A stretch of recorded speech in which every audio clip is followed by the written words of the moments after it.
pada tema minggu pertama di bulan April bertepatan dengan Minggu Paskah, teman-teman semua, saya ingin menyampaikan tentang apa yang harus kita sampaikan di tengah-tengah jemaat dalam pelayanan Minggu Paskah ini.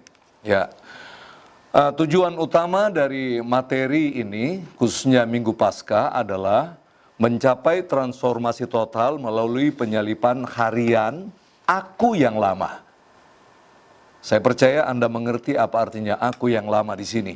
Agar Kristus yang hidup di dalam kita dapat bermanifestasi penuh. Yaitu seperti yang dikatakan di dalam Galatia 2 ayat 20. Nah, kemanfaatannya adalah jemaat yang kita layani akan berhenti berjuang dalam kekuatan sendiri. Sebaliknya, mengandalkan kuasa kebangkitan Kristus dan mendapatkan keindahan batin. Seperti yang dikatakan dalam 1 Petrus pasal 3 ayat yang keempat. Ini diwujudkan dengan mengarahkan fokus pada firman dan doa. Sehingga manusia batinia kita ini terus diperbaharui. Meskipun manusia lahiria kita semakin merosot.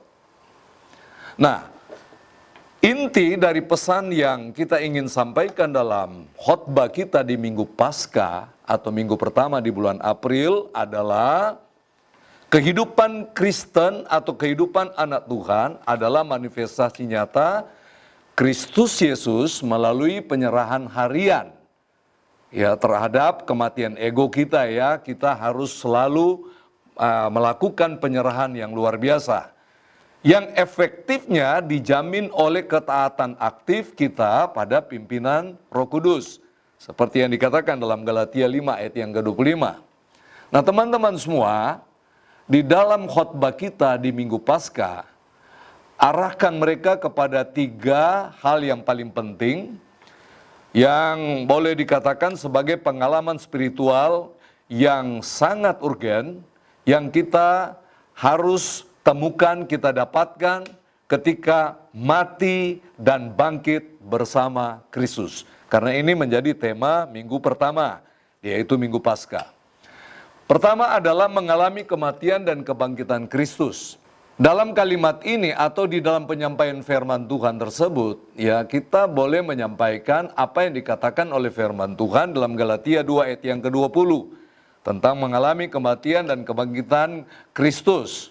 Aku telah disalibkan bersama Kristus, menunjukkan sebuah keputusan sekali dan untuk selamanya. Yaitu ketika kita bertobat. Dan juga mengalami penyalipan harian. Ya kita pikul salib, artinya setiap hari kita memikul salib kita sendiri. Dan kemudian tentu saja menyangkal diri. Dan apa yang harus mati dalam hidup kita? Bukan tubuh kita, bukan fisik kita. Melainkan aku yang lama, manusia lama kita, itu yang harus mati.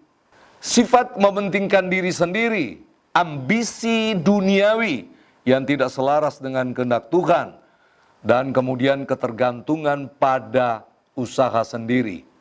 Ya, kalau dalam perjanjian lama itu adalah menjalankan hukum Taurat.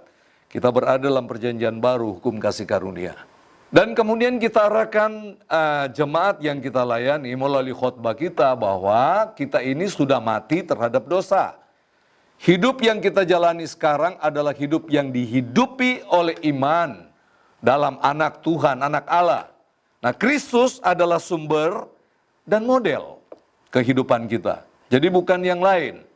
Hidup Kristen bukan sekedar meniru perilaku baik.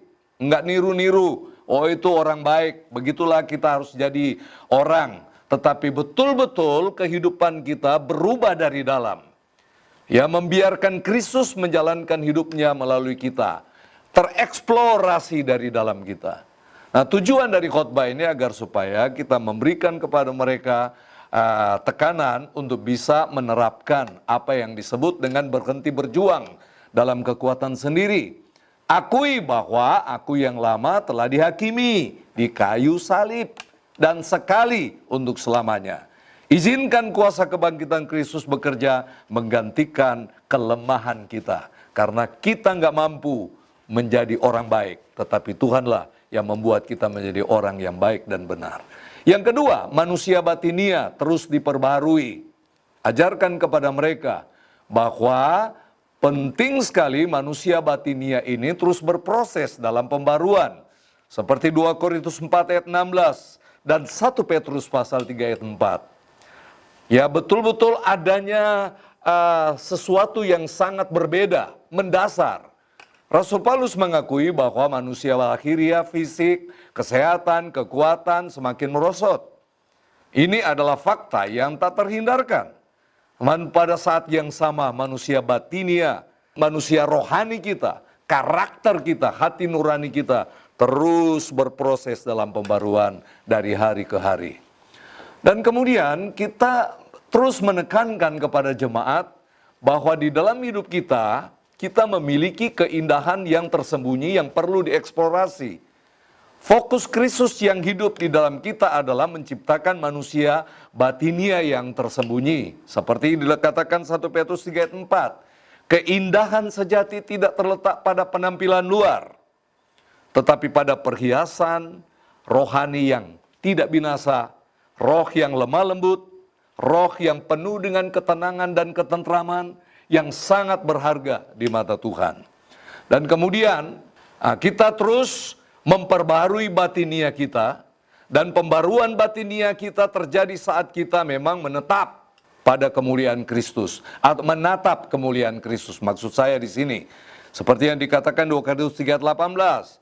Dan saat kita menginvestasikan waktu dalam firman, doa, dan perenungan akan hal-hal yang kekal, setiap pencobaan yang kita hadapi adalah alat untuk memproses keindahan batinia di dalam hidup kita dan tereksplor.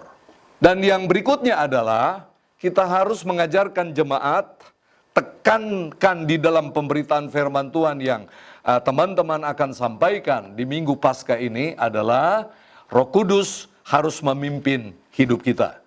Roh Kudus memimpinku, Galatia 5 ayat 25, tegas menyatakan di sana bahwa bagaimana Kristus yang telah bangkit dan tinggal di surga dapat hidup secara efektif di dalam diri kita melalui Roh Kudus. Roh Kudus adalah perpanjangan tangan Kristus.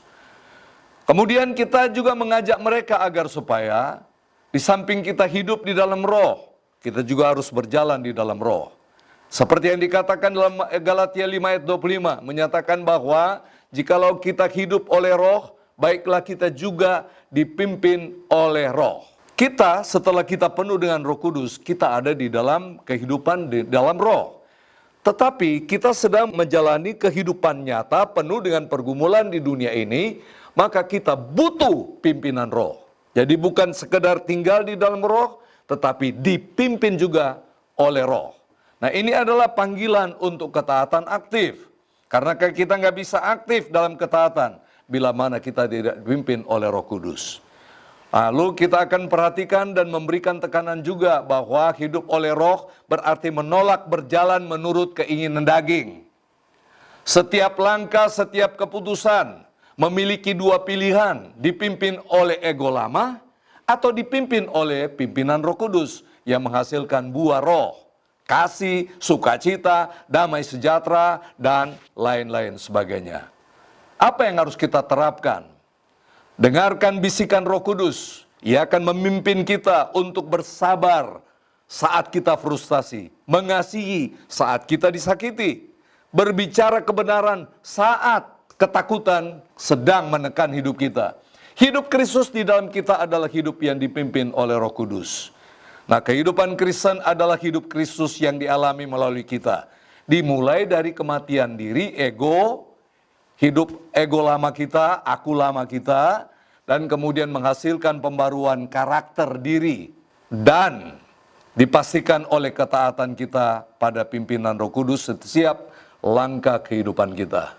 Mari tantang jemaat agar supaya mereka menyiapkan diri mereka, menyerahkan seluruh sisa-sisa ego lama, aku yang lama, keakuan yang lama hari ini, dan izinkan ya Hidup di dalam Kristus itu benar-benar nyata. Deklarasikan, bukan lagi aku yang hidup, melainkan Kristus yang hidup. Ini kurang lebih yang bisa teman-teman tekankan dalam khotbah Paskah di minggu pertama di bulan April ini. Tuhan memberkati. Amin.